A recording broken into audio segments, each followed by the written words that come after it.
Hi folks, and a warm welcome back to my channel. A few months ago I bought the tent behind me, which is the Terra Nova Laser Compact 1, and I bought it in an attempt to reduce my pack size and weight, primarily for bike packing, but also for backpacking when I fancied a lightweight trip. So having used it a couple of times since I've got it, I thought I'd give you my initial thoughts on it, what's good and bad about it, and show you how to put it up. So yeah, let's crack on with the video. My name's John and I make videos on camping, walking and astronomy. If you like what you see in this video, then please check my channel out, as you may find others that interest you there. But in the meantime, let's crack on with this video. So you can see here that the pack size is very short, 30 centimetres long. This is by virtue of the fact that the poles have more joints in them, enabling it to be folded down smaller. The published weight is 1.06 kilograms, including pegs, so it's a very lightweight tent. And yeah, about smaller than the size of a loaf of bread really, so yeah, it kind of lends itself to me for bike packing where I'm limited in space. Yeah, but anyway, let's get it out and see what's in the bag, and then we'll put it up.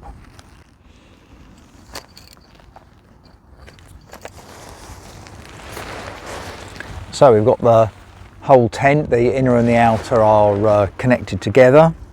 There's a small bag of pegs, and lastly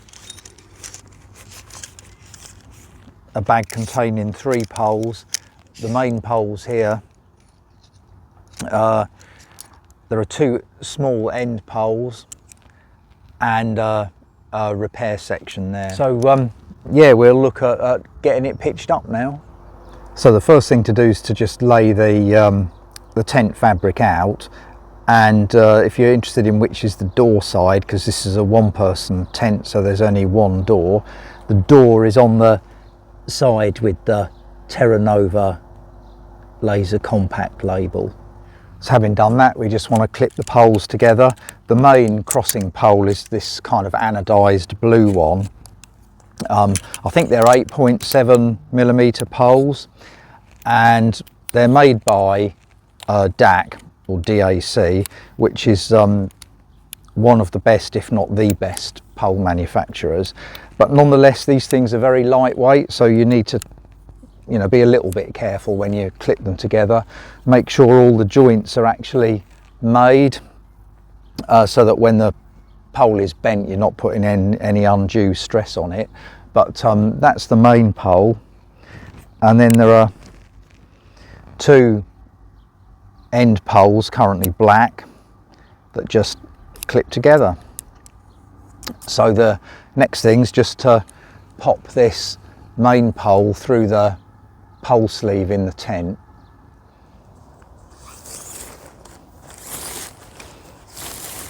Now, I'm not generally a fan of putting poles through sleeves, because I always find they catch, but this very nicely went straight through, and you just put it on the blue tabs here on either side.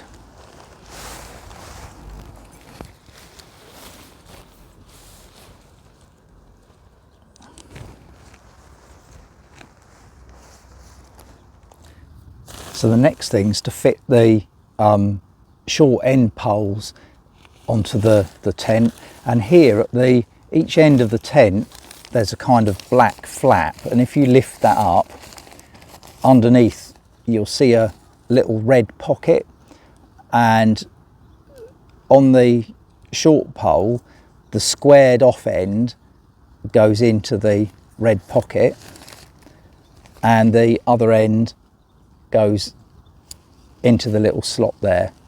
So you put that in on both sides.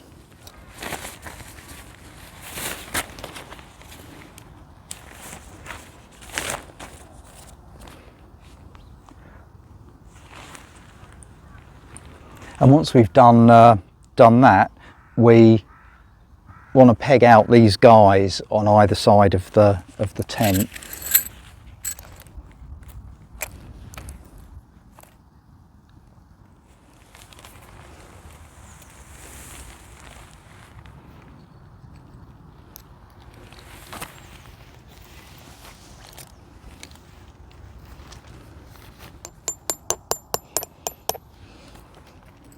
The pegs, incidentally, are these kind of Y pattern pegs, so they're quite good for holding firm in the ground.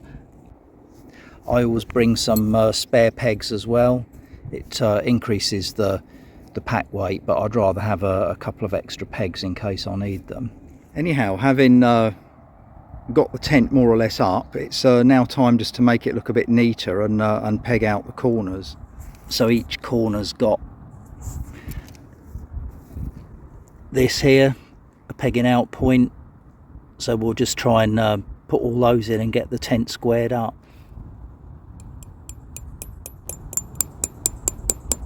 Well, that doesn't look too bad. So what we can do now is peg out the guy lines. There's one on either side of the crossing pole. So if we now go to the corner of the tent and lift the fly sheet up a bit, we can see that there's a elasticated toggle there that's connected to the inner. And what we want to do is pull that out and stick it on the peg holding the fly sheet on each corner. And the final job's just to put a peg at the base of each of the poles. So there we go, that's her up. Ordinarily you'd now spend another few minutes faffing about trying to get everything as taut as possible, but I'm just going to leave it at that for now. So now we've got her up, we'll have a look at some of the kind of external features of the tent, including one very important one that's changed over the last year or so. The fabric of the tent feels very, very slippery. I think that's to do with the coating that it's had, the waterproof coating and stuff. It's, I think, a 20 denier fabric, so it is pretty lightweight and therefore not super robust. An important change that Terra Nova have made to this tent over the last couple of years is geared around the waterproofness of the zip area and the crossing pole. Previously they didn't do any kind of tape seaming on the fly sheet there, which meant this whole area would have been prone to leaks. And to counter that, they had a kind of shroud that fitted over the top. From what I've gathered, it didn't work super well, which did really restrict the use of this tent. And for the kind of money you're paying, you would expect a tent to be decently waterproof. What they've now done is presumably changed their production process, and it's now got a taped seam inside here, or sealed at any rate, rather than taped necessarily, and so you don't need this shroud anymore, which I'm kind of quite glad about. It's possible to add some extra guy lines here. There's 2 extra points on either end. If you were planning on using this in bad weather, that might be something that would be worth doing. I think the guy lines themselves are Dyneema guy lines, so they're high quality as you'd expect. Oh, I didn't mention the hydrostatic head rating of the fly sheet. I think is 3,000 millimeters. So let's open her up and see what she's like inside. So yeah, as with all of these high performance type tents, you want to be a little bit gentle with them because they are made of very kind of lightweight materials and you don't want things snagging and catching. But anyhow, that's what we get inside. The door will clip away. There's a little toggle here that it clips to. So what I found in using this tent is the door doesn't really cut away far enough for me, and in a bid to save weight, you know, they haven't got the normal kind of toggles that enable you to roll the tent away like this, or the door away I should say. So yeah, I've resorted to the super sophisticated methods of using a couple of wooden clothes pegs. All very high-tech stuff, but it rolls the door away much better. If it's windy, I find that the wind can catch here and basically pull the door down a bit and the pegs off, but in general it's been all right. And a couple of clothes pegs weighs absolutely nothing, so I kind of have these in with the tent. I pack them away with the tent. Looking now at the vestibule space, it's actually quite roomy, and there's loads of space down the back there. If you want to put your boots or something down there, I had my cycling shoes down that end. In this vestibule here is where I typically would cook, because it's protected from the wind from that bit of the fly there. And here there is enough space to put a rucksack. I wouldn't say you'd stick a 65 litre rucksack in here, but the whole idea of this tent is to pack light and pack minimal, so you wouldn't need a 65 litre rucksack if you were taking this tent. And there's more storage space down the other end as well. So there's actually quite a lot of storage in there. As you can see, the inner has a very large door, and about half to 2/3 of it is mesh, so ventilation is pretty good in here. It would mean in colder temperatures you'd be fairly chilly, so I wouldn't be thinking about using it in coldish temperatures. And like I say, the door is absolutely enormous, and it folds away and you can tuck it into a little pocket to get it out the way. At either end of the tent is a little Velcro flap with insect mesh behind it, so that's a ventilation thing as well. So you either have this done up or not, and there's one of these at either end of the tent, and I found you can get quite a sort of through draft through the tent using that, and you can get a lot of ventilation through the tent if you open up the little flap there. So as I say, I certainly haven't found ventilation an issue at all with this tent, although I wouldn't want to use it in colder temperatures, but for like for me probably late spring to early autumn is the time when I would sort of really intend on using this tent. In terms of livability, like generally and in bad weather, I'm 175 centimetres, give or take half a centimetre. That's sort of 5'8" to 5'9", and I can just about sit up in the central portion of the tent where the pole is. So that's fine. Lying down is no problem. It's actually fairly long as a tent. The main issue, you know, I have with it, size-wise, if you like, is when you are lying down in it, you're very close to the inner, and didn't tend to bother me too much. Once I'm asleep, and that's it. But if you were a bit claustrophobic, yeah, you might find this all a little bit too much. Certainly if you were taller than me, it will be even worse. The ground sheet, incidentally, has a hydrostatic head of, I think, 7,000 millimetres, and it's a slightly tougher fabric, 30 denier, but that's not super tough, so I might be looking to get some sort of ground sheet with this. And it's got a little extended area here for putting a little bit of gear, your clothes and whatever. But yeah, I'd say internally this tent is somewhat Spartan of features. The pocket that holds the door you could use to stash a few bits and pieces like your phone in when you've gone to bed, but there's no other storage whatsoever, and there's no loops or anything for hanging a lamp up.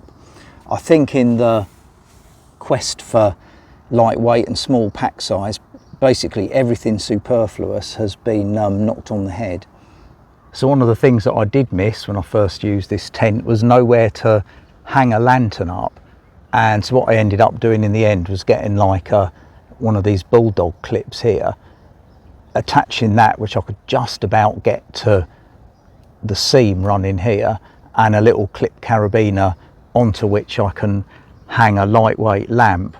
You can't get a very big lamp or heavy lamp on there because the little bulldog clip's clinging on for its life, but I found that to be a sort of acceptable kind of compromise, if you like. Yeah, so there we are. I mean, having used the tent a few times, and I should hasten to add, not in bad weather, those are my kind of initial thoughts on it. Really, the tent, I guess, is marketed at endurance racers, bike packers, lightweight backpackers. As I say, it's got absolutely no frills in it whatsoever in an attempt to keep the weight down. The improvement this year with the waterproofing of the central pole area, I think, has made a big difference. I believe they've brought out a 4-season version. I think it's called the Laser Compact AS. Presumably the AS stands for something like all seasons. This version that I've got is definitely only a 3-season tent. There's way too much ventilation in it to be anything other than that. But I think for me that's not an issue. My plans for this is just a summer tent.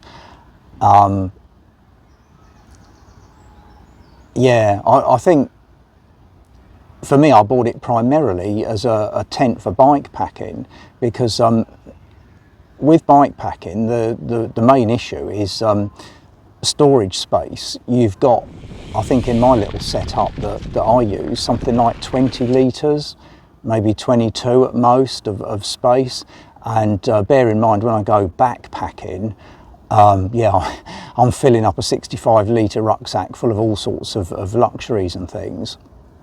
But I could get tent, sleeping mat, sleeping bag, spare clothes, water and everything on a bike with a 20 to 22 litres of storage.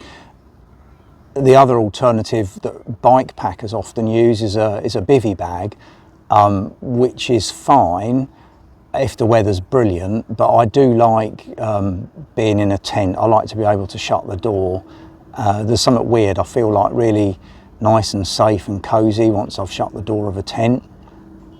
So yeah, I've actually quite enjoyed using this tent, even with its no frills and no bells and whistles.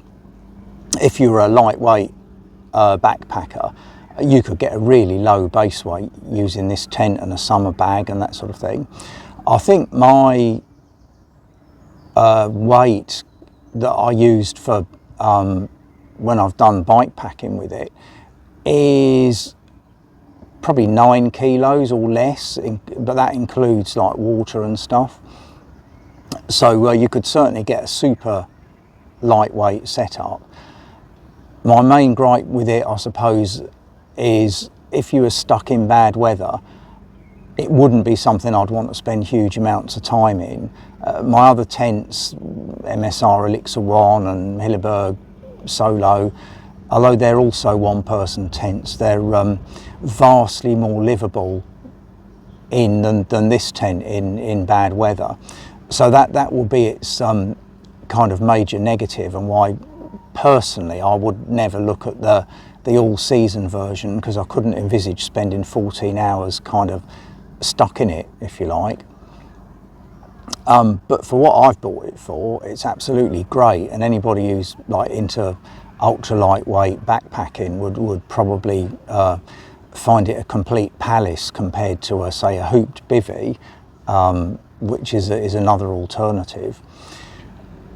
As regards price, the list price of the tent, like on the Terra Nova site, is about £620, I think. As of today, I've seen it for 405. Somebody had it in stock for that amount of money. I got mine from Go Outdoors when they were doing one of their half-price tent sort of weekends, which they do every now and again. And so mine was like £300. The news when the people like Go Outdoors do these half-price tent weekends flies round the wild camping forums, and you'd find that very quickly the stock ran out. So I was glad to get it for that sort of money. Interestingly, I think if you want a bit more space, the Compact 2 doesn't cost that much more money. It seems to have a list price of about £50 more. It's got way more space inside it, which would make it a lot more livable. And I think the weight only goes up by about 200 grams. So, you know, if you did want to use this as your kind of main 3-season tent, and you're like me and you like a little bit of extra space and stuff, the 2-person version strikes me as being a really good bet. But yeah, there you go. That's just, you know, I've only used it 2 or 3 times, so I've got a lot more learning to do about it. But overall, it's certainly doing the job that I want, and I'm dead chuffed with it. So I hope you found this like initial look and pitching demo useful. And yeah, I look forward to seeing you again soon. Take care. Cheerio.